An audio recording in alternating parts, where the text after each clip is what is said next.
PLD PJ Campbell.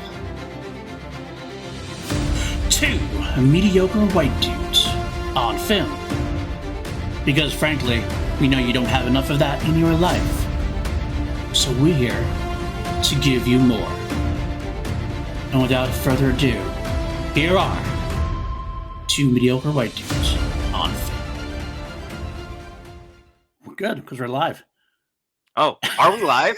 Yeah, Is that how this is going to go? Like, Yeah. You're just going to hit record and I'm going to just look like a fucking moron Yeah. because I'm really good at that? You do it. You do yourself very well. I figured I'd help it along. I do myself very well. That's really awkward. Why did you say it like that? Well, it's been it's a long pandemic. I mean, we all did ourselves very well for a while. Oh, dear Lord. You just keep fucking digging that hole, my friend. Like, of all the things, like, we are a special podcast already, and here we are like 30 seconds in, and it's nothing but like sexual innuendo, masturbation jokes from you that have no place in the world of what we're talking about. And I'm going to interject and say you're wrong because this is a pretty masturbatory film, I feel like. Dear fucking Lord. So anyway, hi people, welcome to 2 mediocre white dudes on film. We're talking about Final Destination today, and it's going to be a lot of fun. And we have a lot to talk about with this. But first of all, it's really good to see you, even though I'm kind of pissed with you. You are. It's kind of funny. I really am. I'm actually kind of mad at you today. I know when I get a text from you, it says, let me actually pull it up here. Not that you guys can see it visually. We had a minor conversation, and all he does was say, "Stop. Don't do this, you absolute monster." I had strong feelings about the way you were talking about this movie and we don't tend to like always text about the thing that we're about to talk about. No, we don't. Not unless it's something that we already know the conversation is going to be like semi-interesting, so it's less terrible, like polluting the waters, if you will. Right. We knew, for example, Dr. Sleep in the show, we knew we were going to have a lot to talk about. And it wasn't going to be, It was going to be we could talk for hours on it. And so getting a few texts out of the way weren't going to be anything. This one was more, but this one was actually very simple. We didn't go into too much detail. It was kind of more just like that. I'm going to dip my toe and see how the other guy felt after watching it. Of course, I do want to throw out there just a quick interjection. We are doing this for our Patreon. For our patron, Brandy Parker. This is one of her favorite, I believe she said her favorite comfort movie series. So, and she also said it's her favorite horror franchise, I'm pretty sure. I believe that's what she said as well. So we decided that because Brandy Parker is an amazing person and we like to support our people who support us, we wanted to do the Final Destination saga. And I realized... Saga, really? Saga. Really? We're going to call it a saga. Somebody's got to amp it up a little bit more. So we're turning this into fucking Star Wars? Because like... That when I hear saga, I think of Star Wars. Like, to me, that is the thing. By the way, random other interjection to the interjection of your interjection. So I was at work this morning before I came here. Everyone at this point, I'm pretty sure, knows I work at a bar. I don't say the name of the bar normally while I'm on here for protective purposes of my own personal being. Anonymity. But I was working at the bar, and what tends to happen when you're at the bar is that once you're off, you stay at the bar and you hang out with the patrons and you're drinking and doing this, that, and the other thing. And I was getting ready to leave, and I have a group of patrons on Sundays that come in every week to watch football and stuff, and I love them, and they're great, and they're like my favorite people in the world every Sunday when they come in because they're just fun to hang out with. And I was trying to leave, and they were like, no, you have to have another drink. And I was like, I really have to go. I have to go watch this movie because I'm going to have to podcast later. And they're like, what, you podcast? What is happening? And I was like, oh shit. I realized that like my podcasting and like media life world are colliding. Really crossed over into the like other life that I have of bartending and being me in like my daily life. And so then I had to explain that I was like, so actually I've been doing this for like a decade and that I've actually been like in this space for a really, really long time.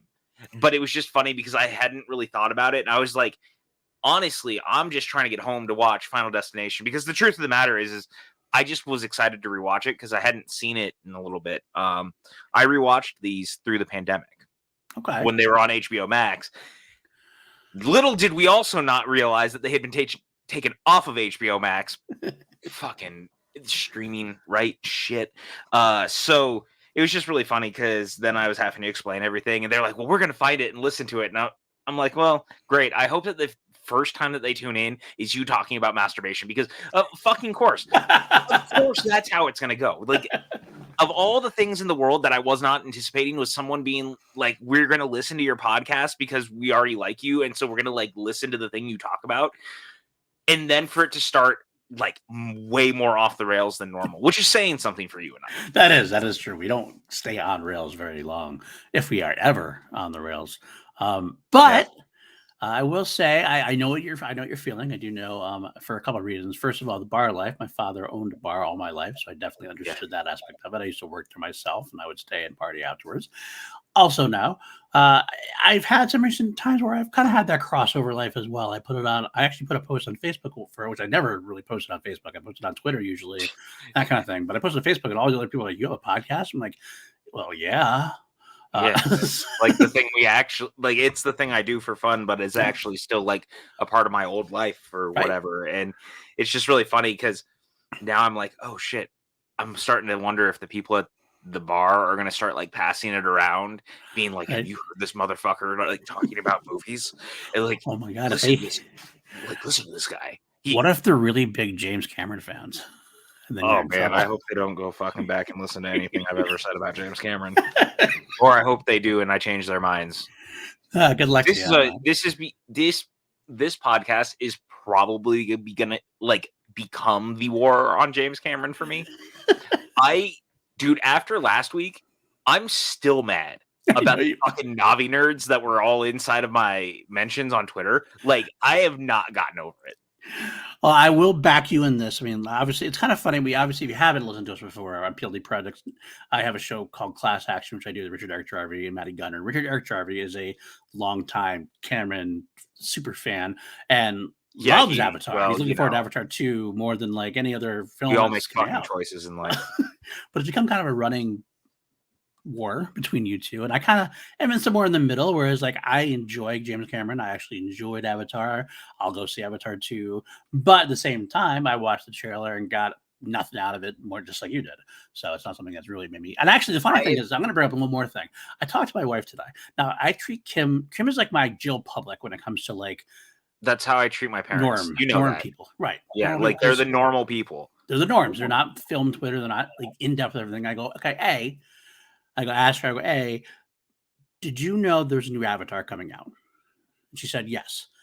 And I said, do you know what Avatar is? And she looked at me like I was a dumb fuck. Okay, fine. I get that. I'm still trying to raise where we are. And I said, okay. I mean, you are a dumb fuck, but that's beside the point. Sometimes like I'll say something and I'll think it's like common knowledge and she'll have no idea. And then other times I'll say something like, or I'm just like not sure. And sure enough, it's common knowledge and everybody in the fucking world knows it. I just don't know what I'm doing sometimes. Either way, I asked a second question and was, are you looking forward to Avatar 2? And she said, not really. Yeah, dude, I've been having, and I don't want to sound like we're trying to paint some like weird scenario because this movie's actually like tracking super big, which surprised me because my parents, every time we go to the movies and we like see the trailer or a poster for it, my mom's eyes roll in the back of her head like she's Linda Blair in The Exorcist. Right. And I'm waiting for her to just like vomit green on top of the screen because she hates the first one. She hates the first one. Because it's Avatar, so it has to be blue. Yeah, but it's more fun because I was talking about The Exorcist. I know, I'm just switching it over. I know you are. Which it's funny when you have to explain it. We are going to have to do The Exorcist. Oh yeah, absolutely. The whole series. I can't wait. I know. There's a new one coming out, so we should actually probably the trilogy, another trilogy by David Gordon Green. Yeah, that should be interesting after the Halloween one. I'm interested to see what he does with that. To be honest, I'm really hoping that he actually has this one written. That would be awesome. Pre us going into it. But it's just really interesting because my parents could not care less. Right. Kim could not care less. My cousin, who was here on Thanksgiving, is super excited to see it. Interesting. Well, I just want to take a note, though. You said your mother didn't like the first one, correct? Yeah, she didn't like What's it. interesting to me is I said, well, Kim, that was my other question. Did you like the first film? She goes, yeah, I liked the first film. So she liked the first film and still has no real interest in going to see it. And probably won't I go see it. still think it's probably about 10 years too late. I could be think so, wrong. It's very lucky it got that China release. Like, Yes. if China's going to eat that thing up, they love that first one. So it's going to make all the money in the world that it needs just in China alone, which is what like none of the Marvel movies of the last year could say, Yeah. or anything really. Like, honestly, I am exhausted because I've been having this conversation with you and just like the general public over the last week over the stuff that just happened with Strange World, which is the new animated Disney movie Right. that just opened, and it bombed. It bombed pretty spectacularly. Yep. And there's a lot of finger pointing and stuff at them not marketing it. And I'm still trying to figure out where that narrative is coming from, because I have seen that trailer with like every football game that I watched. It was in front of movies. I saw posters everywhere. I saw it online all the time. I saw more people talking about the fact that there was no marketing, like almost as much as the marketing itself, which in and of itself is marketing. Right. But it was just a weird thing, because I'm sitting there and I think that there's this idea that Walt Disney Animation is like always bulletproof, and that's just not the case. And almost every single time that they do a movie like this, like Atlantis, like Treasure Planet, like Chicken Little, Rescuers Down Under, Black Cauldron, they do not do well. Right. And the other thing that we have to take note of in all of this is that they're going to have to go back to the board and figure out also, did we totally screw the animated side of our arms because of the Disney Plus stuff and releasing it either day and date or so close to day and date that families aren't going? And then the third thing is, what are they all going to start doing now without the China release? That's the big question right there. That's the big one. Well, it's interesting. We're going to see what happens soon. I mean, I'm going to give Disney a little bit of a pass right now because they did do the right and honorable thing by getting rid of Bob Chapek. Hey, fuck Bob Chapek. Yeah, exactly. Yeah. So we got Bob Iger back, and that's a step in the right direction, even if it's not the permanent solution, and even if Bob Iger is not a perfect person. Like, nobody's saying he's perfect, but he does things more the right way, and he admits when he's wrong. So that's the thing. He knows when things are wrong. He tries to fix it instead of just kind of like doubling down on things like Chapek seems to do. So I'm very curious. It's been a weird week as far as that stuff has been concerned. I'm not going to lie to you. I kind of feel like I kind of in the middle. Like, I've heard people complain about the marketing for Strange Worlds, right? Strange Worlds. Strange World. Yeah. Strange World. Okay. I mean, and you've seen the marketing more. I'm kind of in between. Like, I knew it was coming out. I didn't know when. I kind of wasn't sure when. That's because I kind of like, the part of the problem was I viewed what I was viewing. I tuned out of it because I wasn't interested in it. So by the time like the ending came, when it's coming out, whatever date, I was already stopped paying attention because I just wasn't that into it. So I don't know where I stood. Hey, Strange World. He's just not that into you. That's exactly the case. I lost interest. I'm sorry. I'm not. I admit that, like, I'm not a guy. Again, I keep saying I'm an in-between You're not a guy. I'm a guy that I'm not a guy. I am a guy. I am a guy, but not the guy that's an animated guy. I don't love animated properties. You're the guy in the chair.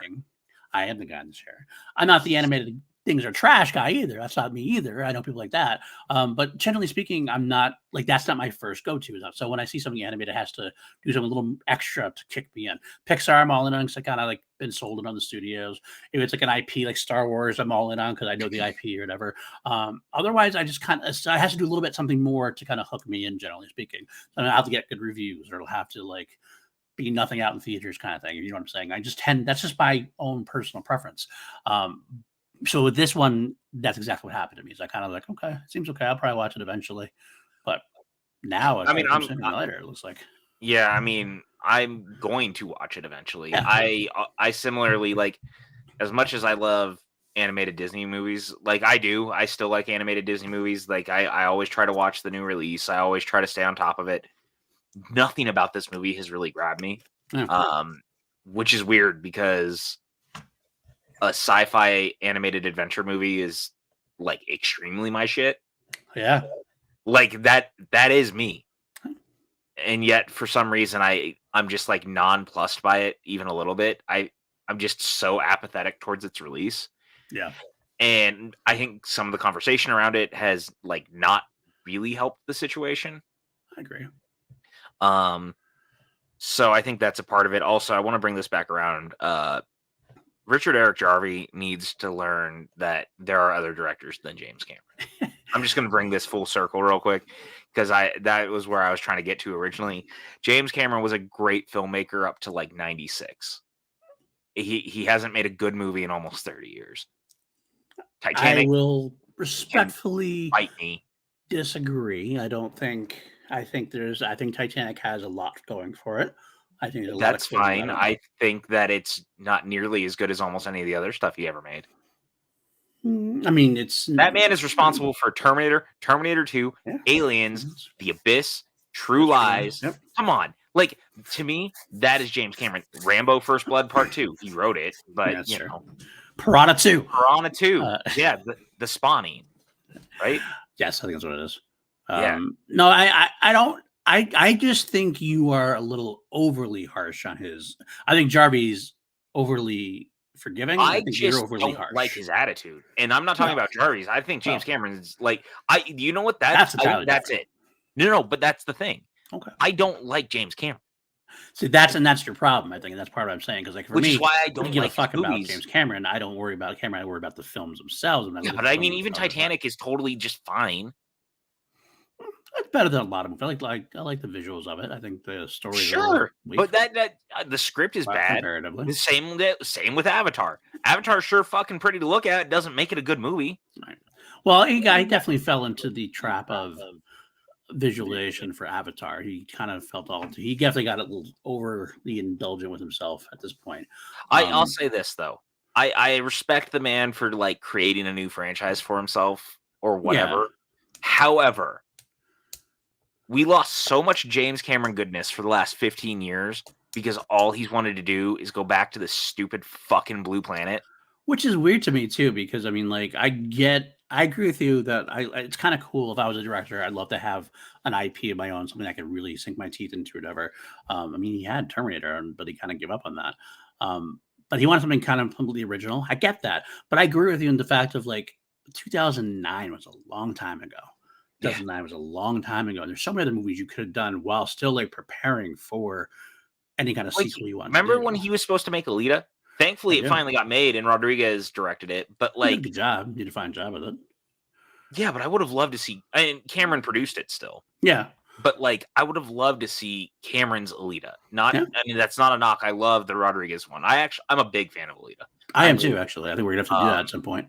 Yeah, I'd like to. I would love to do two mediocre white dudes talk franchise non-starters. Yeah, do like that. John Carter, Battleship. Do that. Although Battleship will get my ire, and that sounds.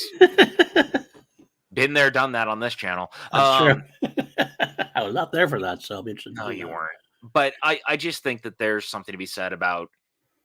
I can appreciate what he's trying to do, but it also feels like they sat on it for so long and that he let it cook for so long that it almost feels overdone. Yeah. Like in a way that they're trying to make sure that it is going to be the biggest hit ever.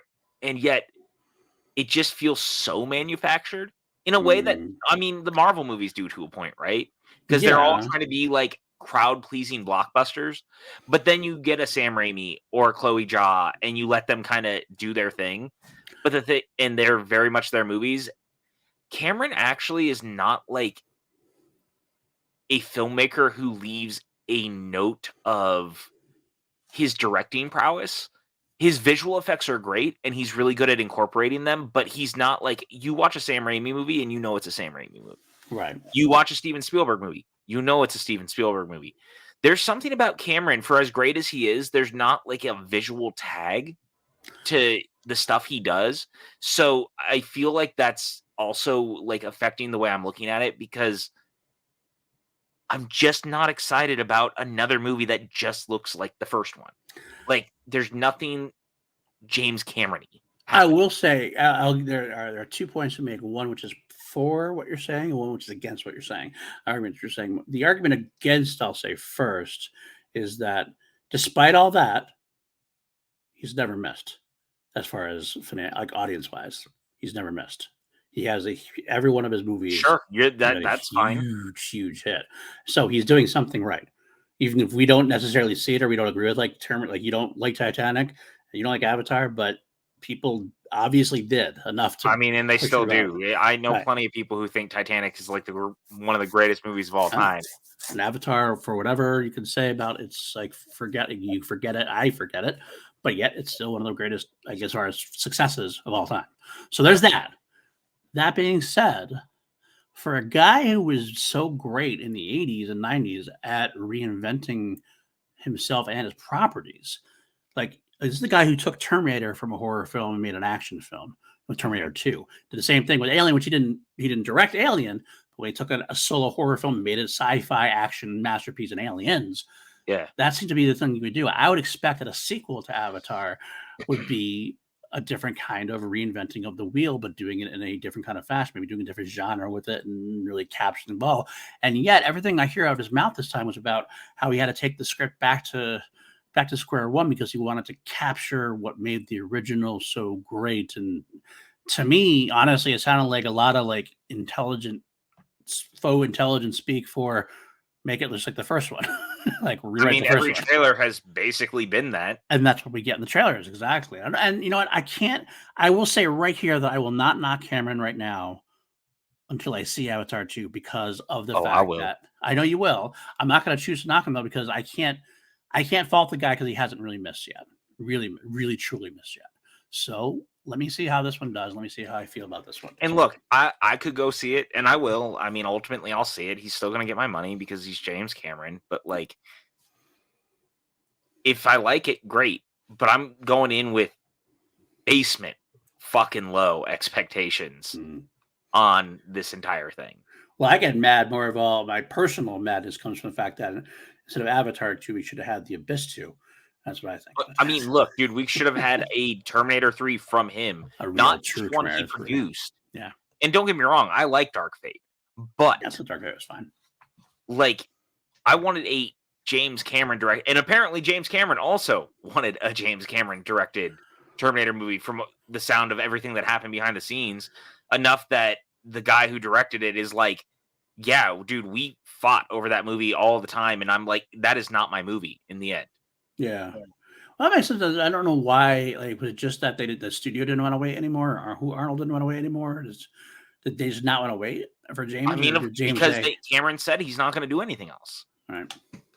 But clearly, he cared enough to fight over the film once he was involved in it, which is so silly to me. I agree with you at this point. I just wish, and I think actually even Jarvis would agree with us. I don't even know why we ended up here. Sorry. I even think that Jarvis would agree with us, and I think that we all can say that we all wish Cameron would do more. And I don't know if Jarvis would things. I think he would, because I think he loves the Avatar property and is looking forward to Avatar 2. But if I talked to Jarvis and said, "Hey, Jarvis, we're going to get an Avatar 2, but we're also going to get Terminator 3 by Cameron. We're also going to get The Abyss 2," I think Cameron he would be all on board with that. If we're going to get True Lies 2, yeah. But if he had to sacrifice Avatar, I don't know if he'd do it. I think he would sacrifice Avatar 3. He wants Avatar 2, but I think you'd like to see more. I think that dude lives and breathes that blue fucking Pandora planet thing. Well, guess what, folks? If you're hearing this now on Thursday, I did ask Jarvis this question yesterday on Class Action when actually we had live. So I'm never going to know the answer. We'll find out. I guess you guys will know. I don't know. I know. But I don't know now. So we're going to find out soon enough. You know nothing, Jon Snow. Exactly. I will let you know, PJ. I will let you know what he says. Yeah, I refuse to watch anything with him on it anyway. So, there's that. I can't believe you keep that hack around. Well, yeah, you know what? I actually started with him. I have to keep him around for that reason. I'm just a loyal guy, I guess, Yeah, well, I'm just saying that you have a much better third chair option on any given day. That's fair. Any given just day. Throwing that out there. Someone who has a broader understanding of movies that are not just directed by James Cameron or starring Nicolas Cage. He does love his Cage too. I'm aware, and I like my Cage too, but. I mean, buddy, there's other movies out there that exist, and you should probably watch them. Is what I'm getting at. Because I really got to get you and Jarvie in a one-on-one situation again. oh no, it's never happening. I'm not going to do it. I'm not putting myself in that. Oh, it's going to happen. Oh no, I refuse. I'm just going to surprise you one day. You're just going to hop in there. There it's going to happen. There it is. It's Jarvie PJ. You realize that if you do that, I can just leave. I will lock your computer somehow. I'll make it work. I'll hire Chance. I'll have Chance handcuff you to the chair. I want nothing to do with any of this at all. Oh, dude. Okay, I have a question for you. Okay. This has nothing to do with what we're talking about, but okay. I kind of had an old man on my lawn moment today. Oh boy. Okay. So I got home from work. So you got to come to me with that. I get it because I am the old man on the lawn. Yeah. So I get home from work and I closed my garage and I went inside and I saw a bunch of the neighborhood kids playing. And I'm going to be honest, some of the neighborhood kids are not the best already at being like respectful or getting out of the way of cars when they're driving and stuff. Okay. I tend to let it go. I never interact with them really or say anything. It's really not my place if they're in the street. I'm cool with them being in the street. Like, it's fine. Just don't walk out in front of my car. Right. Like, etc. So anyway, I get in the house and I hear a loud fucking bang on my garage. Okay. And the dogs start freaking the fuck out. And I go, God damn it. Oh, they're out there playing soccer probably. Still. Right. So I'm sitting there and I'm like, all right, well, I'm going to make food real quick. Not 3 minutes goes by and there's another loud bang on my garage door. Oh boy. So I decided to go out and open my door. And I like walked out and I opened the garage straight. I was like, you guys, you need to stay off my property at this point. Absolutely. Right. And one of the kids goes, we weren't on your property. And I was like, then why is he walking off my driveway right now? I was like, if you guys are going to be playing ball, you need to be doing it in the street. And he's like, well, we are in the street. And he's just being a mouthy little bastard about it. Oh God, I love that shit. Oh. And I was like, dude, you guys just hit my garage twice. You're driving my dogs crazy. And now you're making me mad. Right. And I don't want to go talk to your parents. No.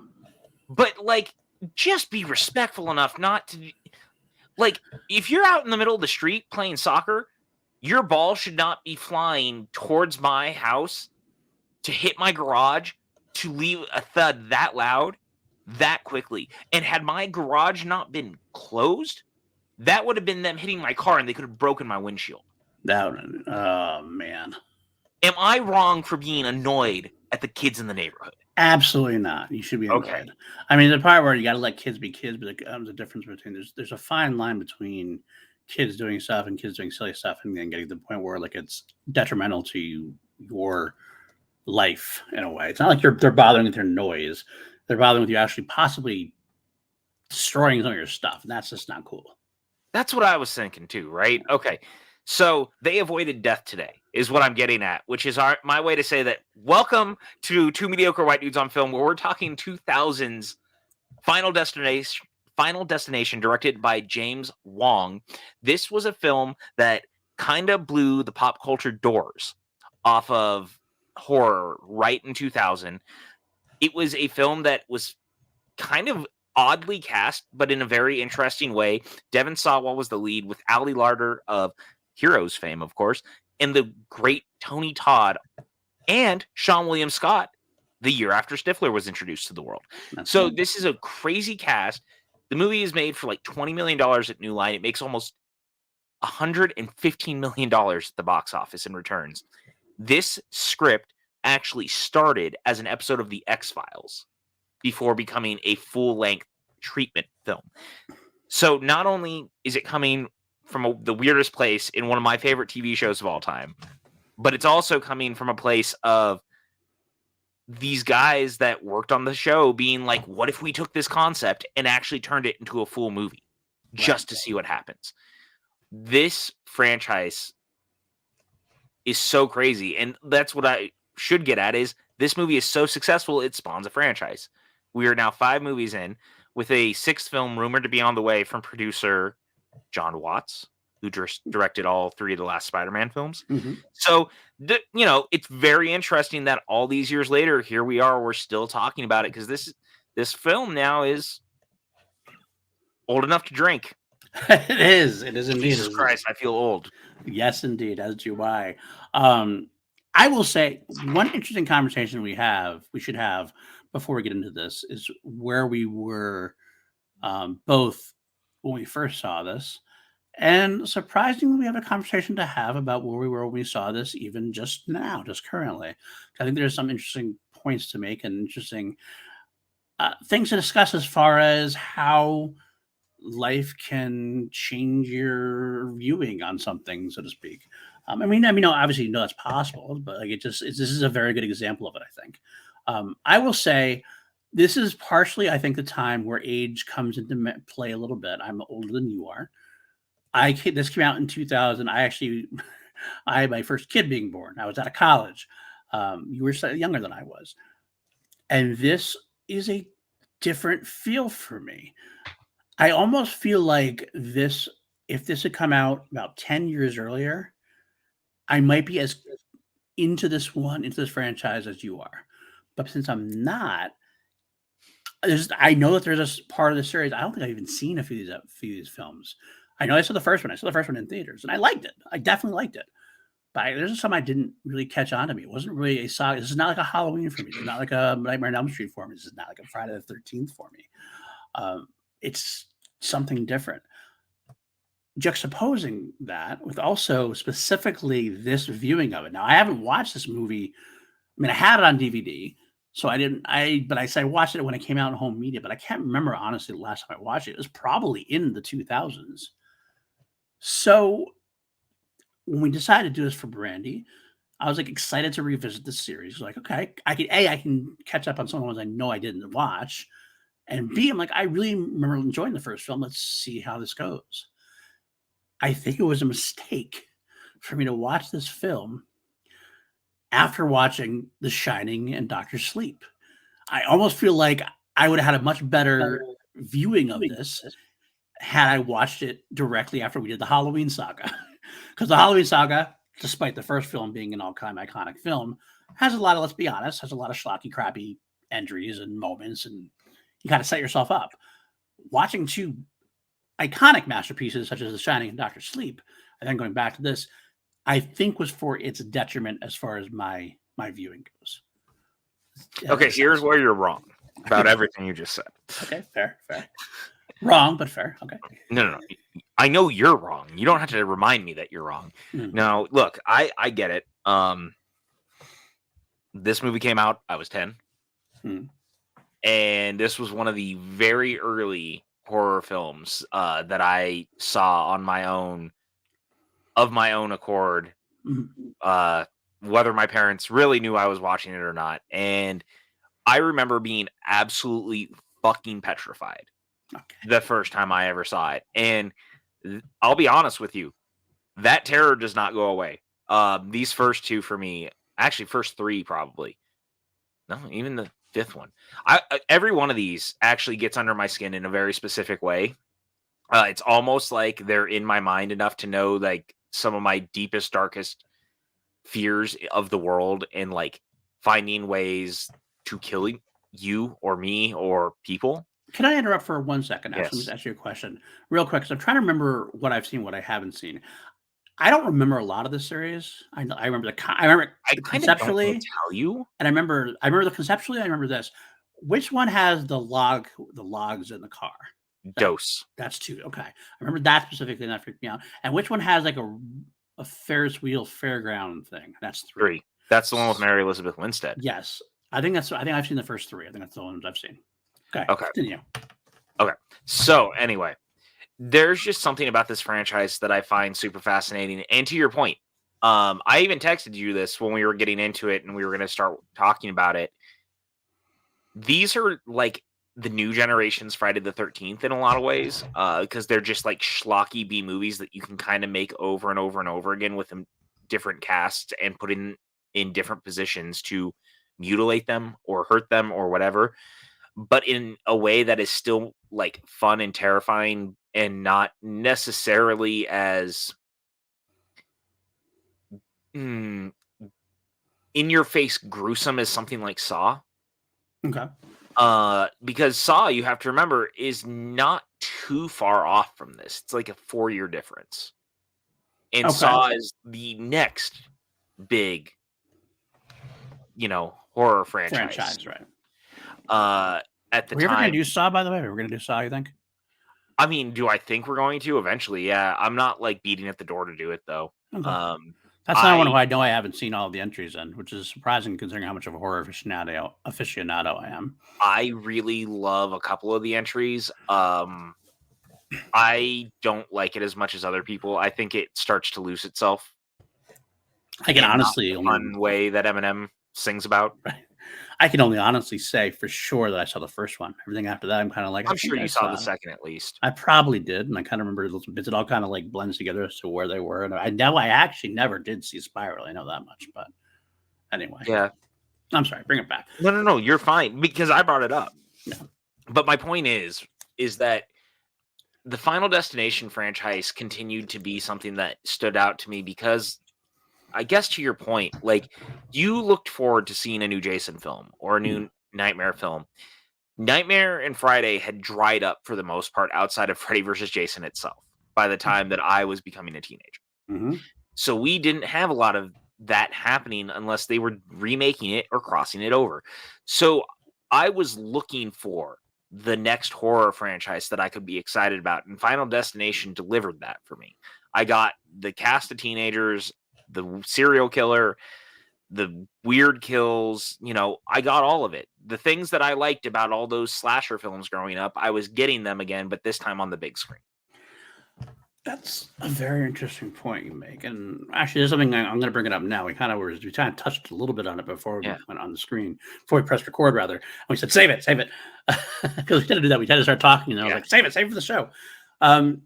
You mentioned it yourself. Again, Friday had completely dried up. We had Jason Goes to Hell was the most recent, and that was and it's like 96. Yeah, and that was an experiment also. Like slasher movies in general had kind of run their course, and they kind of even Scream had basically dried up. Right? They seemed like cheap. They seemed like redundant at this point. All the franchises were trying something new. To a degree, Jason Goes to Hell was completely different take on the whole thing. The whole body hopping thing. Freddy's Dead, same thing. Wes Craven's New Nightmare that went to go to the meta version. That's that went what to I meant, Scream. not Freddy's Dead. Yeah, but I mean, I guess Freddy's Dead to a point though. Freddy's Dead did try to break out of the norm too. Yeah. Even Halloween, kind of the most part. I think Halloween is probably the most successful since they brought Jamie Lee Curtis back for H2O. That's probably the most successful version of that. But I think it had kind of dried up. But every franchise was looking for that new way to do a slasher movie that would catch fire. Scream had caught fire because it was the meta thing and it worked a little bit, but it kind of is already starting to, again, you said like I said, it had already tapered off by the time you get to 2001 because Scream 3 was 2000, wasn't it? Or is it? Yeah. So 2000. So that was already done at that point. So this is what they tried again. And to your point, we mentioned this. What Final Destination decided to try to do, and they talked about it in production, which I saw, they wanted to do a slasher movie without having a slasher in it. And even though they kind of do, right? It's just an unseen slasher. That's what I love. But to me, it kind of felt like you're taking away, like if you're going to give me a slasher film, you're going to take away the aspect of having an actual slasher to focus on. It just seemed a little clumsy to me. You want to know why I disagree with that in like such a heavy capacity? Mm-hmm.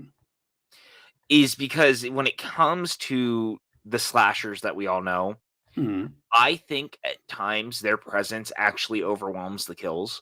With the iconic look, the feel, the way that it is, you know what you're expecting, right?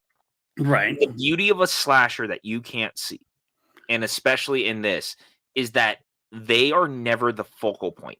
The kill is the focal point, no matter how you look at it. That's what I love about this series. The way, especially in this first film, in the third film, the ones specifically directed by James Wong, is how he builds every kill in a way that is so haunting because every moment as the kill is gaining traction, it is setting up endless possibilities of how this is going to go. Right. And in some capacity, everything you see will come into play. Right. Now your mind is playing tricks on how it's going to happen, where will it happen, how is it going to play out, in what order will it happen? You start to think about it, and you're getting in your own head. That's the beauty of not having a slasher on screen with it, is that seeing that tension build in that capacity and waiting to see it play out is actually really fun and super interesting. And it makes every kill feel creative and different and exciting. I went to my Letterboxd review of it. I didn't do I don't do long Letterboxd reviews. I kind of just do like little streams of consciousness. What I said was clever concept, clumsy execution, or at least very 90s O's or 2000s execution. I do like what you're saying. I understand what you're saying, and I agree with it to a point. I just don't think it was as effectively done for a couple of different reasons. I feel like the kills were not always top notch. I kind of felt like the kills were a little bit lesser. I think they missed this. That's where they missed the slasher the most, is because like it was out the physicality of the killer doing it. It felt a little weird. Like it felt a little off to me. Some of them were good. Some of them were fine. But the problem I had to do with it. Just I don't know if it was the time of the movie being made, and maybe that's all it was. Like for example, H2O, I had a problem with the mask and some of the visualizations. The visualizations of it felt a little less earthy, less real to me. It kind of felt more cable, made for cable kind of feel to it. Sometimes, not all the time, sometimes. Like for example, and this is kind of a weird, dumb thing, but like some of the casting choices were weird to me. The FBI agent there, was Agent, I think it was Agent Shrek or whatever, maybe, or was it Agent? I don't know. No, Agent Wine. That's what Agent Wine. Daniel Roebuck? You have a problem with Daniel Roebuck being in this? I love Daniel Roebuck. I don't buy him as an FBI agent. I buy him as a math teacher. Jesus fucking Christ, dude. Like he took me right out of it. Like he looks like a math teacher pretending to be an FBI agent, which totally throws me off the whole game. Like I just don't buy him. I don't buy him. I am beside myself. All right. Number one. Yes, it's got like a super 2000s feel to it. I would have it no other way. It's a product of its time, dude. Go look, for how much you and I like Nightmare, you cannot be saying that shit and then be giving the Nightmare movies a pass when they are nothing but like 80s nostalgia filled nightmare fuel. I guess, but maybe I love the 80s better than the O's, I guess. You also grew up in that era. I'm not denying that. And I'm not saying, I'm just saying what didn't work for me comparatively. Okay, old man. That's exactly, and I again do not deny that. Yeah, okay. So conceptually great. Not just conceptually. There is nothing about this movie that is nearly as clumsy as you're making it out to be. In no world am I going to give you that. Yeah, sure. It's like a teen slasher film. Teen slasher films are not exactly Academy Award winning fare all of a sudden. Do we have to hear John Denver 500 times and go, oh my God, we're hearing John Denver again? It happens like twice. It's like 4 or 5 times. At least 3 or 4. At least it doesn't matter. It's overdone. It's overdone. No, like, because that's like Jesus fucking Christ, my man. you are driving me nuts because I do not understand. This movie is so like it is so in on the joke of itself of not being super serious and trying to be I still know what you did last summer. See, that's where I disagree. I feel like it's not as in on the joke as you think it is. Like I don't agree at all. Maybe it's because Scream was so in on the joke. I still know what you did last summer. That's a different kind of being in on the joke. Yeah, I just feel like they didn't. It doesn't. You don't have to be in on the joke and be meta. I'm not saying it had to be meta. I'm just saying it felt like it didn't. It felt like it thought it was doing a lot more than it was. I don't see that at all. Interesting. I love the fact we can have this discussion about it because I think that you're genuinely like wanting to have problems with the movie. I do. I kind of think the thing is, But here's the problem with that. Here's the problem with that idea is I went in. This is not like you going in to see Avatar 2 and wanting to hate James Cameron. This is me going to this movie going, I want to love this. No, but I'm talking about after the fact. But now that you're through it and we're talking about it, because the more I think about the stuff you're saying, like for me, a movie like this knows what it's doing and it plays it serious, but it's in on the joke that we know that this is a teen slasher film. Mhm. And we're going to push the teen slasher film thing to like its apex because every character is like exactly the stereotype version of those characters you anticipate having. There's the, jerk, the jerk jock type with the hot girlfriend. Then there's the nerdy friend who is kind of an outcast. Then there's the weird outcast girl. And then there's the one dude who stays at home and he's like the lead character and he's got problems and his parents really just want to get him out of the house. Like they all are every stereotyped version of it, right?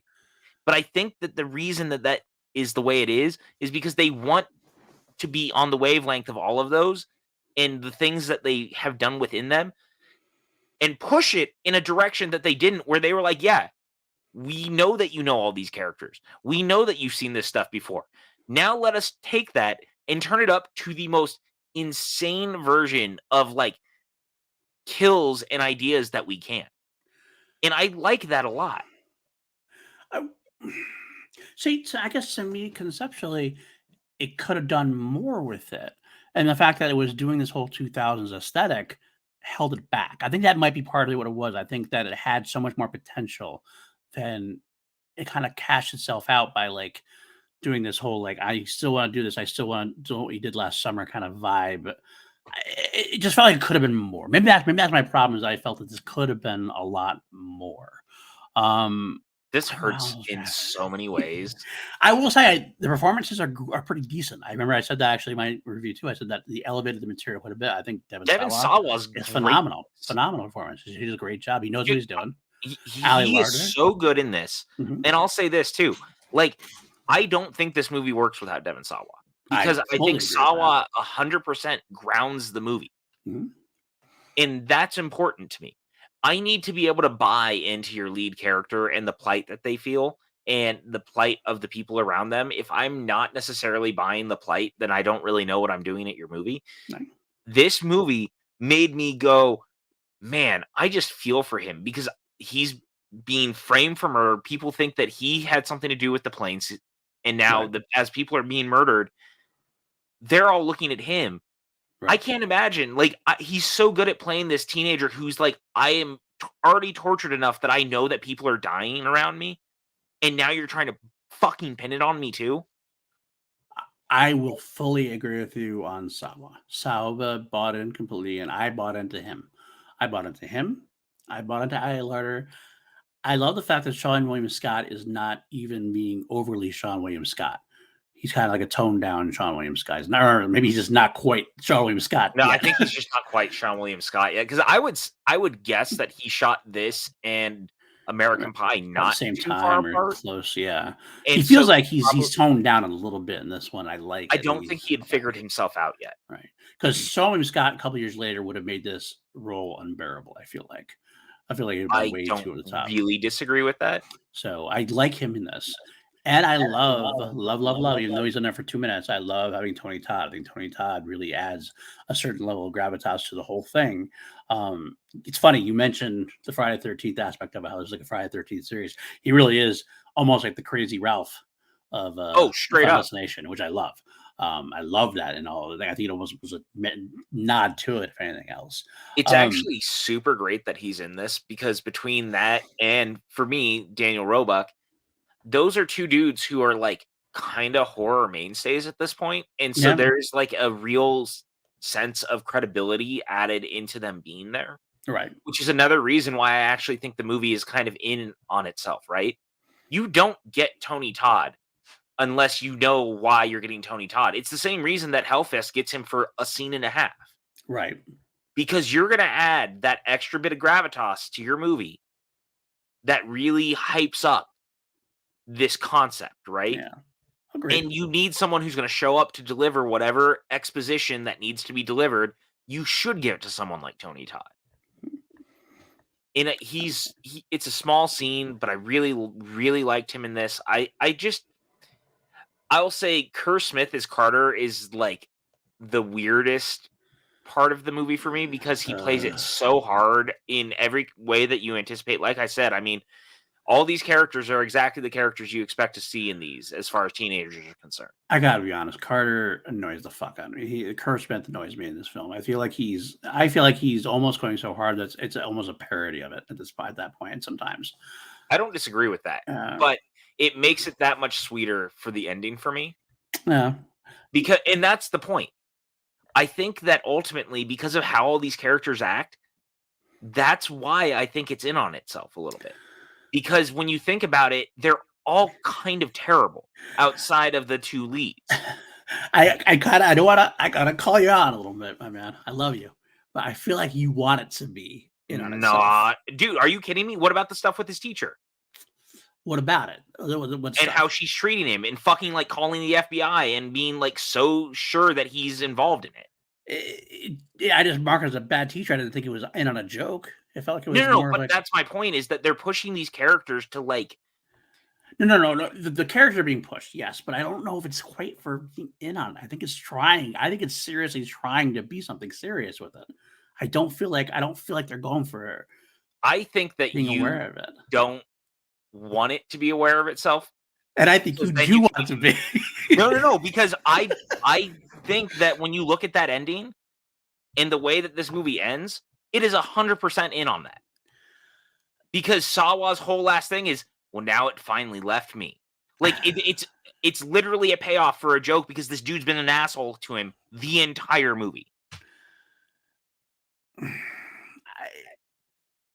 I disagree. I mean, we're just gonna have to agree to disagree on this whole thing. I think we both.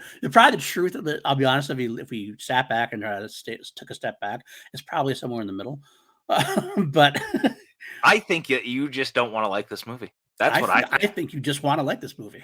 I've liked this movie for 20 years. I used to like this movie, so why would I not want to? I liked this movie when I saw it in the theaters. I want to like this movie. I was excited to watch this series. I was definitely looking to like it. I cancel this whole series. I'm sorry, Brandy. You deserve better than this. I will say again, though, I do wonder if it was detriment of me watching like really great horror films before this. No shit. These are bad B slasher movies, dude. I get it, but it's just not bad. I just wish it knew it was bad, like you seem to think it does. I think that you are not giving it enough credit. And I think you're giving it too much. But with that being said, we're obviously diametrically opposed. Reconcile this even a little bit. The funny thing is, at the end of the day, I do like the film overall. I do. I just wish it was better. I do. I actually am excited to continue the series, and I actually feel like I might like 2, 3, 4 better than I maybe would have because I'm kind of geared up into it now. But let's go through some of the things. I don't know if I even want to talk to you anymore. This is really depressing, actually. Are we breaking up? I'm breaking up with you on air because this is like, I'm actually like really beside myself. I mean, I gotta be honest. I can't not. But here's the thing. I think that you also think it takes itself very seriously. And I think that's part of why it's so charming. Maybe. Well, I'm glad it works for you. I'm excited and happy it works for you that way. It only works for me so far. So anyway, I'm going to give you something. I loved the plane blowing up. I loved the sequences there. The in dream, the effects were gnarly, and I was really appreciative of that.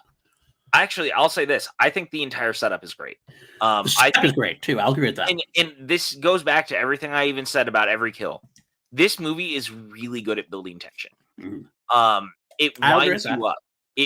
And that's like the biggest compliment about this movie is that the way it winds everything up and the way everything plays. That's why I can't even imagine just like not even having fun with this movie. This is not aimed at you. I just mean as like a general anyone who likes horror. I can't imagine at least having fun because it's so good at winding you up like a fucking toy and then unleashing all of its terror or kills or what have you on you. that makes it so tense. And that whole sequence at the airport when he's walking through and the way that it keeps cutting back to the board and letting the board flip so you Yep. hear the the clicking noises and the way it keeps doing that and then it like leads into that dream sequence is so well done because it kind of feels weirdly Hitchcockian Okay. because it's trying to lull you into a sense of unease, which is weird to say because when you say you're lulling someone into something, it's not normally that's usually something more like you're trying to put them to sleep. Right. This is almost trying to like slowly move you into that unease to the point of discomfort. Yep. And it works. And I don't think we talk about that enough with this franchise, but specifically this one, because there's something about the way that Hong leaves either the camera on certain shots or even the focus of the shots where it just feels off that really gets under my skin. And again, there's probably a part of this because I saw it so young, but that feeling still stays with me when I watch it. I get that. I will completely agree with you that I was pretty much all in the beginning. The very beginning of the film, it did set up its tone nice. And the film does continue to set up tension very well. I do like Salah's performance right from the get-go. I do think the tenor of the film works in the beginning. The kids are kids. They're annoying as fuck. The teachers are teachers. Everything about it is right. The only part I will say is I remember watching this when he goes to the bathroom the first time. He hears John Denver. And he has a moment in his head, he kind of like has this shocking realization. I just wish they had left it like that. And didn't have to go, oh, John Denver, he was killed in a plane crash or something like that. Like the way he says that, like you know, just you don't need to tell us we're smart enough to figure that Honestly, stuff out. are we? I was. You were. Be. I'm going to be honest with you. You know why they have to say that stuff? Because here we are in 2022, and I guarantee you that there are kids who watch this movie for the first time, and they have no idea who John Denver is. Yeah, maybe that's true. But I think you and I both know. We get it. I would like it to be. Remember. I like to say you could have the John Denver song. You could have him hear it and like react to it, and they can look it up later on. Then, because like it just took me out of the thing a little bit when that happened. See, again, minor. I was gonna say that's minor problem. I just have to accept that we're gonna run into stuff like that when we watch things. Because there are just going to be times where that stupid line of dialogue that you don't think we need is actually important 20 years later because we know that people who are just born in like the last 12 years who are watching this for the first time, they have no idea who John Denver is. I guess that's fine. I'll let you have that. I'm just saying it did definitely bother me. It did definitely annoyed the fuck out of me. Again, it's like anything. I've just had to learn to accept it, unfortunately. It's the way of the world because, unfortunately, my friend, not everyone is you. They're not going to necessarily just get that is unfortunate. That is unfortunate, damn it. Yes, it is very unfortunate that we all don't have your mustache. But I am trying to give it some flowers. I did like the beginning and everything else. I did even like I wrote down the first death sequence after that is weird to me, the Todd death thing. But I did love the shadowy effect in the mirror, the shadowy bit in the mirror that they said like right before he gets killed, because that gave me that slasher. That gave me a slasher that said it happens every single time. It does happen. So I did like that attempt to do it a little bit. Although I didn't like the fucking weird blue water thing that happened. I don't know what that was supposed to. I think representing death itself. Like it's kind of like it has water leaking, and all of a sudden this like special bluer water comes out after him. I think that was just a bad effect, to be honest. Yeah, that's fine. It was just one of the things. One of the things that kind of like, what exactly is that? It took me out a little bit. But it was fine though. But again, I think there was a second time you had John Denver. We had John Denver again right there. This sequence though in the bathroom is like actual nightmare fuel. Yeah. Everything in the way that it plays out is so twisted in every way that you could expect, down to there is someone in the next room and you can't even open your mouth to make a noise.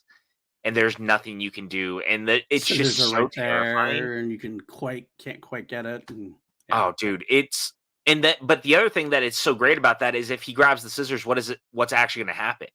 Like, again, they are very smart in the way that they build tension and showing the danger of everything around the person before the Right. things happen, Right. because it really does make you start going, "Oh my god, what is about to happen?" Yeah, that's And true. I love that. I just think that it's so interesting, and, you know, James Wong, rather, he worked on the X-Files. Yep. So it wasn't like he didn't know what he was doing. He really hasn't directed a ton of things. And unfortunately, his whole career ended with Dragon Ball Evolution. But I digress. But his work on the X-Files is like really great. uh, And here's what I'll give you. There's a part of you that's probably not wrong about the way that it might feel more like a, I guess, cable movie or something, but that's probably because he made this jump from the X-Files, and that's where he got a lot of the bulk of his work. that's a good point. That's And a I think fair that point. that's what's so interesting in a way is that you can see it, but it kind of works. And I do love that you can still feel like an X-Files vibe from it because I love the X-Files growing up. And this is 100% like the kind of case that they would have ended up on. Yeah, I don't know. That's absolutely true. Obviously, it was an X Files episode for a reason before Yeah, they you could fleshed it just out. feel it in the DNA, Right, like it it, is and I think absolutely that's there. very cool. I guess in a way, I just for me, it felt cheaper to have that as a feature film the way they did it. I kind of wanted to do more. They could have taken it a little bit further away from that to a degree. But I get it. That's just a personal preference thing, and I'm Oh, no, not no, going to I get it. deprive for that. I'm just having fun talking about it But now. oh, absolutely, I get that. I will say the one part about the first death that does again, I liked most of it. I hated, I hated the uh, Devon Sawa's character, like the penthouse getting hits the fan, and this little piece of paper goes Todd, and he's like, "Oh my god, it's Todd!" And that whole thing, like I burst out laughing. I'm like, I love really, that. I love that moment. really? It's so cheesy, and it works for me because, again, Again, it's you know what? just so cheesy. But that's just it. It works for you because you feel it's into the joke, and I don't feel it's into the joke, and that's why it doesn't work for me. I guess that's the overall problem that's the overall impasse we have. Is that something like that is absolutely going to work for you because you feel it's a certain way. They know. I feel like it's they're trying too hard and they're being stupid about it. Both can be true. Both can be true, absolutely. Maybe we had a little mix and match here. I remember laughing. I think Lassie, you and really? I are Lassie? actually coming from the same place almost. Maybe. Because I almost think in this moment we both just realized that me thinking it's in on the joke is it trying too hard. Yeah. Yeah, it could be. You know what I mean? And so that's what I mean. And that's why I'm like, every character is awful because it's trying so hard to be like, these are terrible people, and you Yeah. want to see it happen to them, right? Right. And so that's why every one of those moments when it's like really cheesy with the moments where like that, it makes me so happy because I'm like, this movie is trying so hard to be like, but I think it knows it. Yeah. And that's why it's always just been kind of fun because to your point, right? Most of those TV shows and stuff that we watch, that's how those characters are a lot of the time when you watch the X-Files. There's no gray area on any of the people involved in the scenario that are not Mulder and Scully. Okay, that's fair. That's You fair. see what I'm saying now? Like, it's a weird thing, and I know that it's like a lot, but it kind of works, which is what makes it charming. It does work sometimes, yes, and it does work other times. But I will go for that. I will go with you on that for about okay. Um, I do think that there are some interesting character bits throughout that are both good and bad. I'm just going to throw this one out there because I wrote a note about it. Allie Larder and her sculpture. Oh yeah. What a weird just thing that happens. I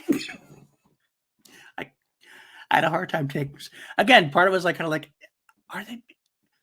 Maybe they do. Maybe they are in on the joke and they're trying hard, but they're trying too hard to be in on the joke. Maybe we're both going to come around on this the same Yeah. way.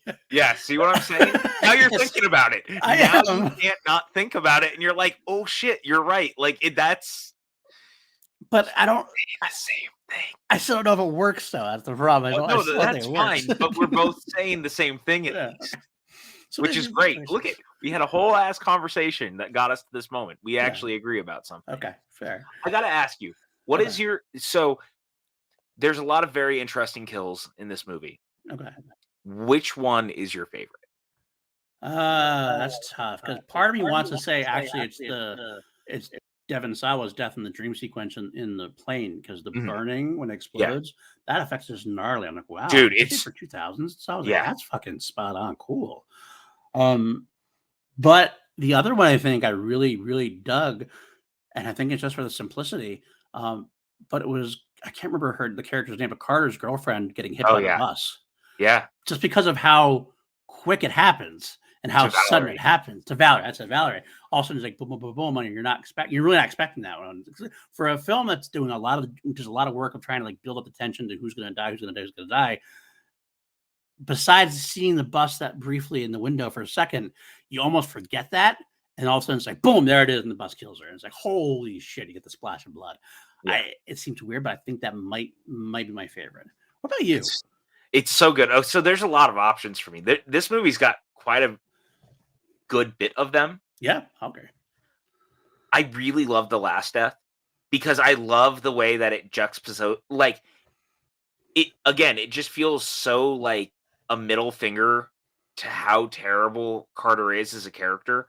But I love the build and watching Sawa starting to break, and this idea that he's like, oh my god, it's gonna get me, and they finally make it to France. Like I love that as a bookend.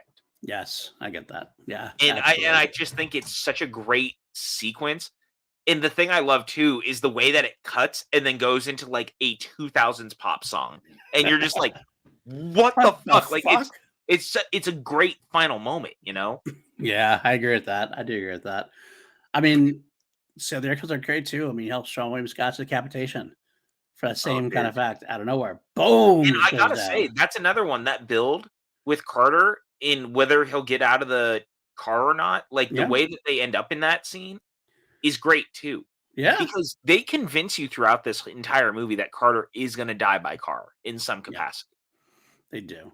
By the way, speaking of going back to Carter, going back to the character thing we were talking about just earlier about the whole fucking weird thing. The fact right before the bus death.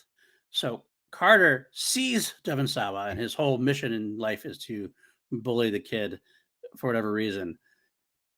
Almost kills Sean William Scott. Almost gets in like 3 accidents by turning around and then driving up. He gets out to bust on his Devon Sawa kid again. While everyone behind him was like this, he's left this like mass scene of like almost casualties. They're like, "What the fuck is going on?" And he's like, just spot on. I gotta poke fun at this kid. Like, Oh yeah. like, what the fuck is going on with that character at this point? It's Who such a is this random guy? moment, but it makes me laugh every time. But I also like the way that it builds because again, it kind of gives you this idea: is something gonna happen with the car? Right, Is it gonna take two people at once? Like, right. what is the deal with this situation? And I love this high school funeral sequence. Like the sad high school funeral sequence makes me giggle because then they start fighting at the funeral. I'm sorry. The line there. I'm never gonna die. Yeah, is incredible. What? You know what it made me? What I think of though every time now I see it is the other guys because of the cop fight at the funeral. I don't know why, but it makes me laugh every single time, and now that's all I can think about. But the thing is like this movie's so melodramatic. It feels like a Saturday afternoon special. Yeah, yeah, I'll give you that. I guess what it comes back to, we're having fun here, and I'm going to continue our fun. But this is what I mean, though, is like I feel like it had potential to be something different, and they tried to go. I mean, sure, but here's the thing, right? Right. It could, but we also have to remember there's a status quo in the 2000s, Mhm. and no studio wants to buck that status quo just yet. No. So could it? Sure. And I think some of the other sequels, as it goes, you'll kind of see it does start to do that, Okay. but they're not going to do it in 2000. I guess They're going to make a movie that is going to be a 2000s straight right. horror film, and they're going to chase the I Know What You Did Last Summers and the screams and everything. I mean, dude, this movie so badly wants to be a Kevin Williamson movie in some capacity. 100%. But again, it feels like it's also mocking a Kevin Williamson movie. Yeah, kinda. Yeah, But kinda. not like in a not in like a meta sort of way, but more of a we see you. But I feel like it's not good enough to do that I don't properly. I'm not saying it's So, good enough to do that. I'm just like, saying I think that's what yeah, it's trying to do. the Okay. trying and feel of it is, because that is what people were watching then. This is Right. kind of a time capsule movie. Okay. You could take Halloween H2O, this, maybe Cursed, and a couple of those, like, I Know What You Did Last Summers, toss them in a little time capsule thing, and hand it to someone later. Valentine, like Urban legend. Urban Legend, yeah, they Yeah. all feel like this. And Yeah. so it doesn't matter how highbrow it feels, because even Scream is more of, an exception and not a rule. I gotta real quick. I gotta watch. I really have wanted to rewatch Urban Legend Dude, I just again. rewatched both of them not too long ago. I haven't watched them since I saw it in the theater, and I got it like at home on DVD, and I haven't watched it since it came out on DVD. Like I said, I watched it once on DVD and haven't Yeah. watched it since. Although maybe after watching this, maybe I shouldn't go back and rewatch it. I don't know. I don't know, man. The Shout releases are pretty good of them. Yeah. I'll give you that. They It does have released both Robert on Englund. Blu-ray. Does have Robert Huh? Englund in it, which I can't. I love Robert Englund. Yeah, dude. Dude, And those Michael movies. Rosenbaum too. So Uh-huh. And is what's her name from Once Upon a Time? oh, House. yes, Jennifer yes, something, Jennifer, maybe? greatest wife in history in Warrior. Yeah. God, what Jennifer? Why can't I remember her name? That's something I'm Well, she's in failing it to too. go down. Yes. But those movies have crazy cast. I just think it. I wonder if you were to remake this today.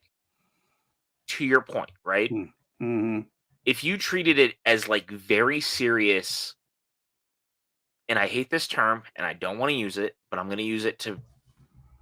If you treated this as like an elevated horror film, do you think that you would like it more? Because I'm going to be honest with you, I almost think if you treat it too serious of itself, you're going to lose some of the fun. Yeah. Jennifer Morrison, by the way, I don't think Thank she was. you. Was she in Urban Legend?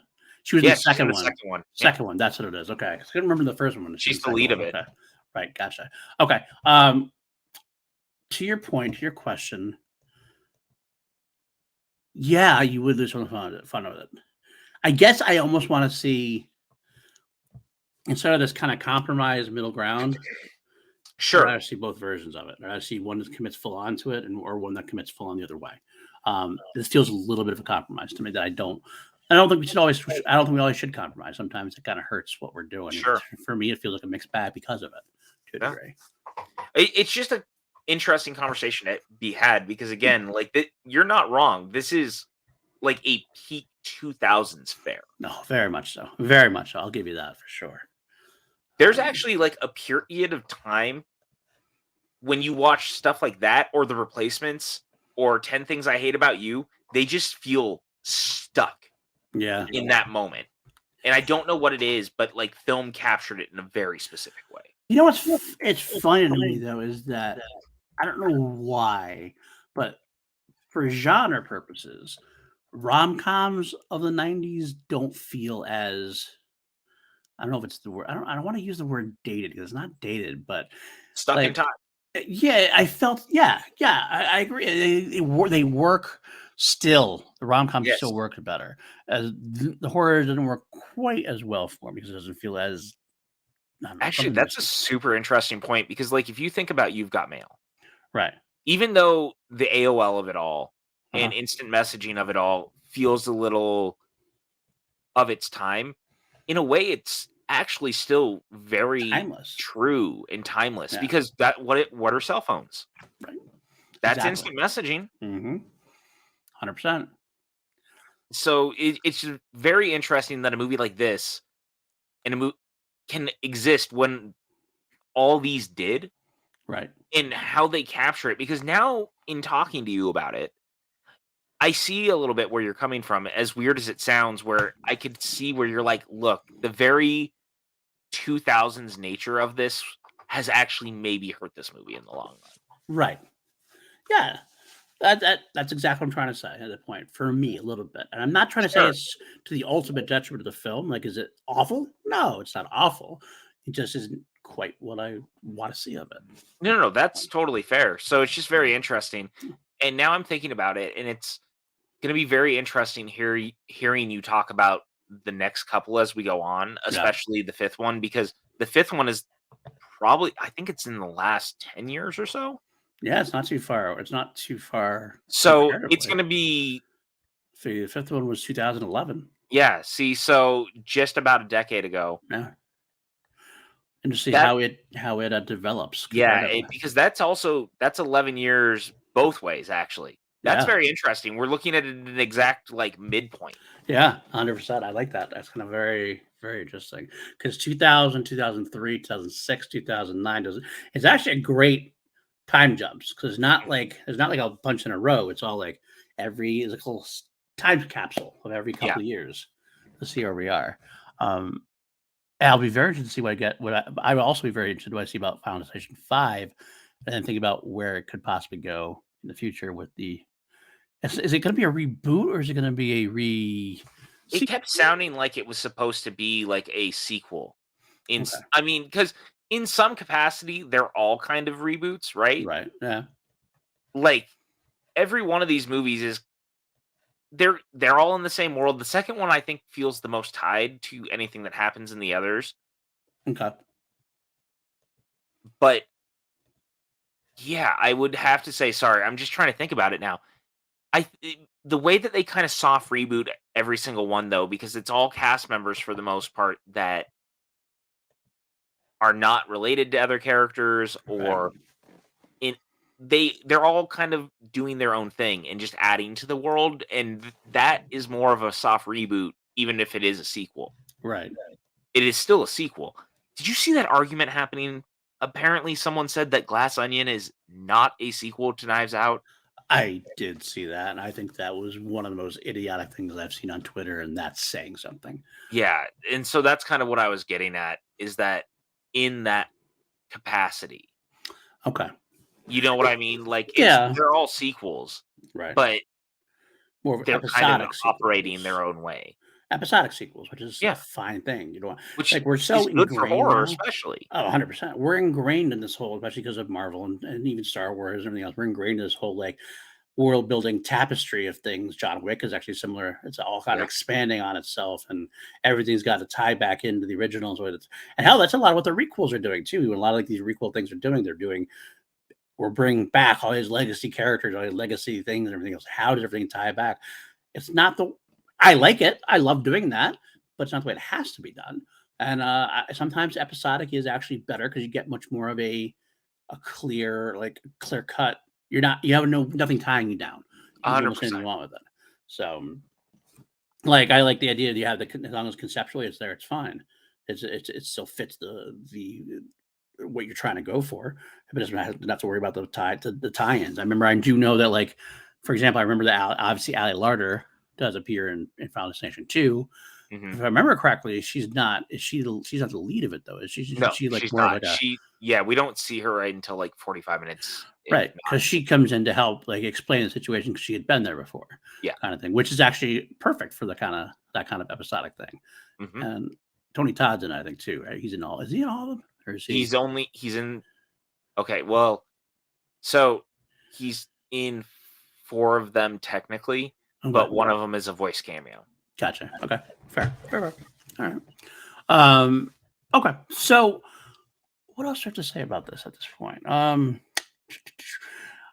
will throw out the one more ridiculous since we're talking. We didn't mention I have nowhere else to talk about it. The teacher's death was again ridiculous, like I super love it ridiculous. though. I It I I did love it. I did Yeah. love it. I did I love it. it Dude, the way that that one, like, commits to being so over the top Yeah. is remarkably great, down Like to her mom's favorite album being the John Denver album. that's the third John Denver. There's at least three. Yeah. If I think there's a fourth one later on too. But that third one. I was actually that was my quote. Teacher plays John Denver. I think they'd figure it out by now. But I know it's in her mom's album, everything Yeah. else. But it's like kind of like they had this whole fake out with the burner, and then they had the mug randomly cracking, and she happens to like throw the water. Like, I was like, what is going on here? It's just about, again, the way that they wind everything up to be like It's- everything and anything can be the enemy kills me. And that's the thing where, like, I guess you are right. I think we're going back to they had to be in on the joke. They went Yes. too far some other ways too. And again, that's where the mixed bag hurts it though, because it's not the movie to quite do it. It almost felt like a scary movie at that point. Like the whole idea Sure. was she grabs the towel, grabs the knife, and the knife comes down. What the? And then the chair falls on the knife. Oh, dude, it's so good. Again, I think it's just like, and then he grabs the knife. I legitimately wrote that in like capital letters. Drops the knife. Like he knows he's in trouble anyway. He's been in trouble the whole time. First of all, he's going to these houses. At this point, dude, don't go to the houses anymore. Call the fucking FBI. Call them, say this is going to happen or something. You're going there. You're fucking things up. He gets there, takes the knife. I wrote it in big caps, my thing. Drops the knife and runs. What the fuck? You don't even try to like wipe the handle or anything at this point. Right. You're just like, so that part is so bad and good at the same time. Oh yeah, and that's kind of the reason that I vibe with the movie so hard, because I just love the feel of it. And dude, when he goes to rescue Clear, and it's like everything possibly bad that could happen with electricity is happening. And the car, dude, it is so great, and it's so cheesy, and they don't kill the dog. No, and they don't kill the dog, which is good. It's points for me when you don't kill a dog. 100%. In when it comes to horror movies, yeah. I will say I'm thankful for this conversation we are having, because I think retroactively now I am enjoying it more than I did. Good. That's what I'm here for. I still think we are disagreeing on we still have some disagreements about it, but overall, I think I'm at least set up to watch 2 through 5 in a better place than I was. Yeah, that's fair. I mean, hey, if we could do that, we're doing amazing work, actually. Hey, it is definitely the work of the Lord, as they say, or if the Lord likes horror movies, I think the Lord must like horror movies. I mean, he's got to, right? He's got to, right? All right, should we rank this bad boy? Unless you have anything, you have anything else you want to?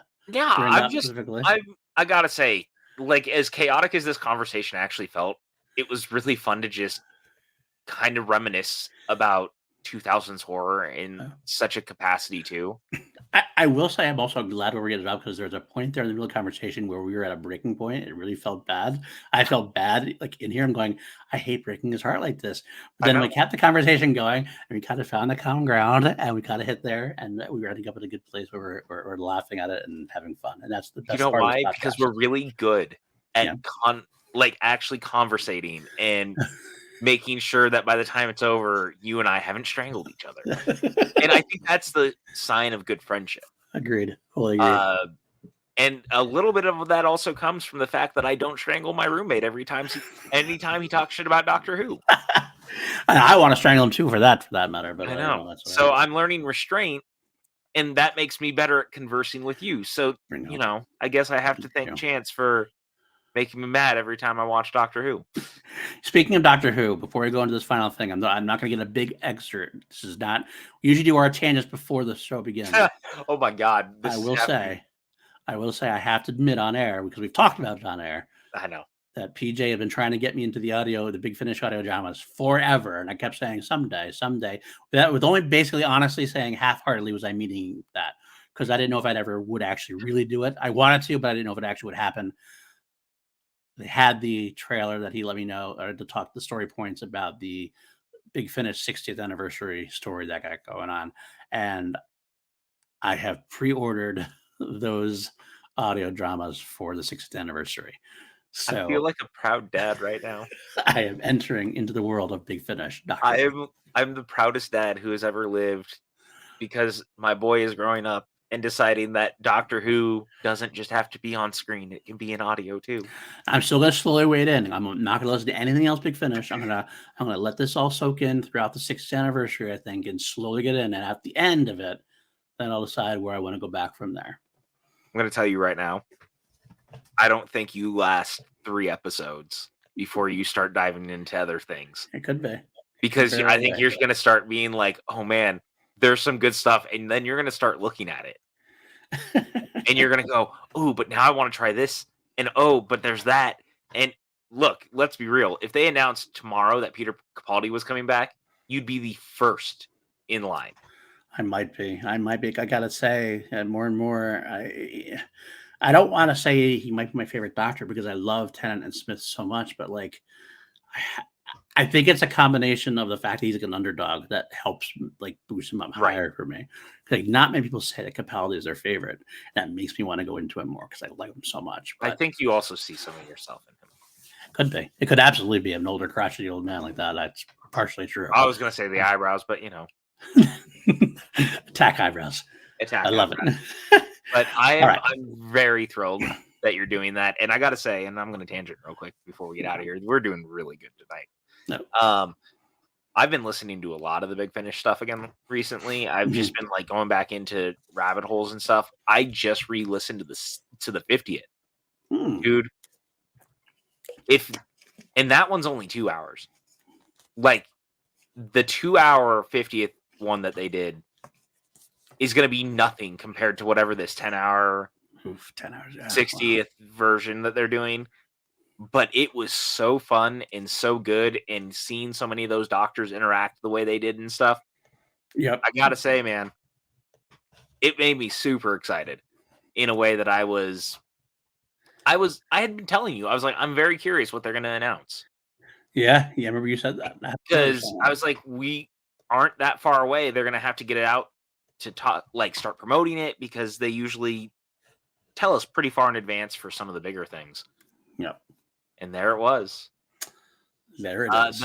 And it's very interesting to me because we're going to be in a world where in the TV show side, the Doctor just regenerated into a familiar face, but it's a new Doctor. Right. But these specials are dealing with the Doctor going backwards and degenerating into the old faces. Yes. And I love that we're getting like a very different dichotomy for the 60th. Me too. We're not in Doctor Who, though. We have to rank Final Destination. We're going to finish up Final Destination. Let's do that before we get out of here. We have to rank the first film out of 11, 1 to 11, because we always turn out to 11 on PLD projects. I'm going to let you rank it first, my friend.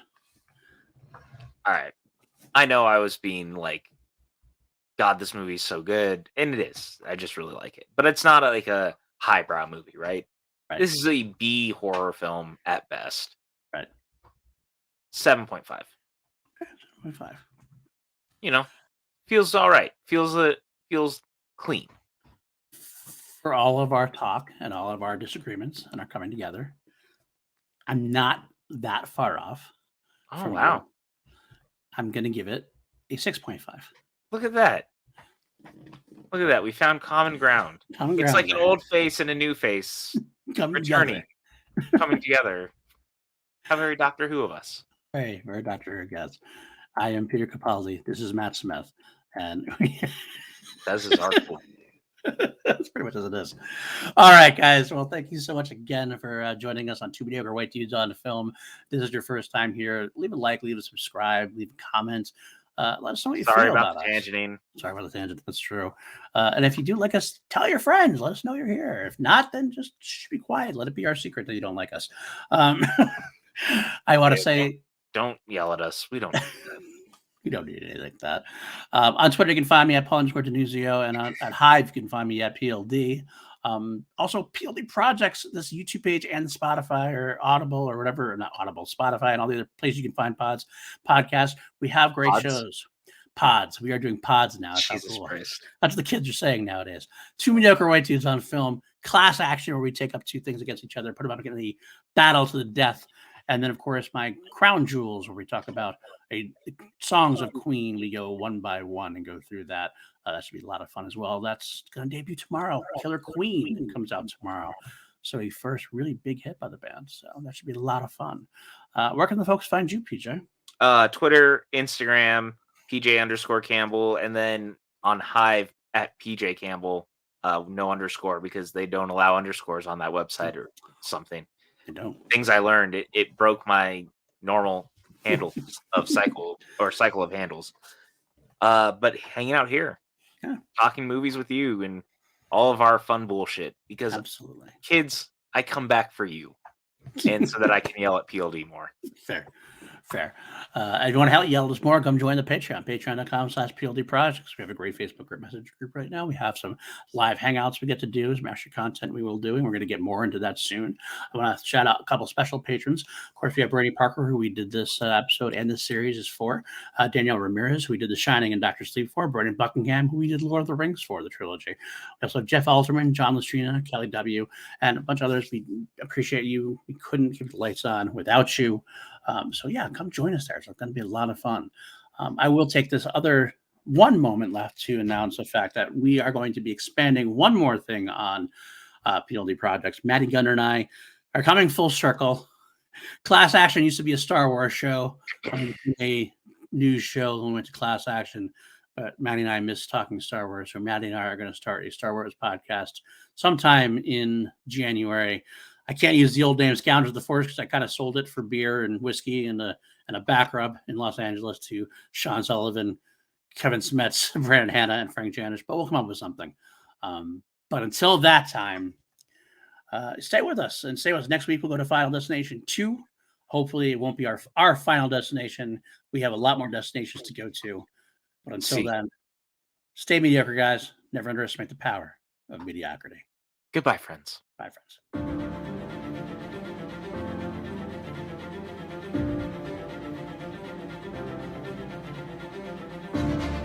PLD PJ Campbell. 2 mediocre white dudes on film. Because frankly, we know you don't have enough of that in your life.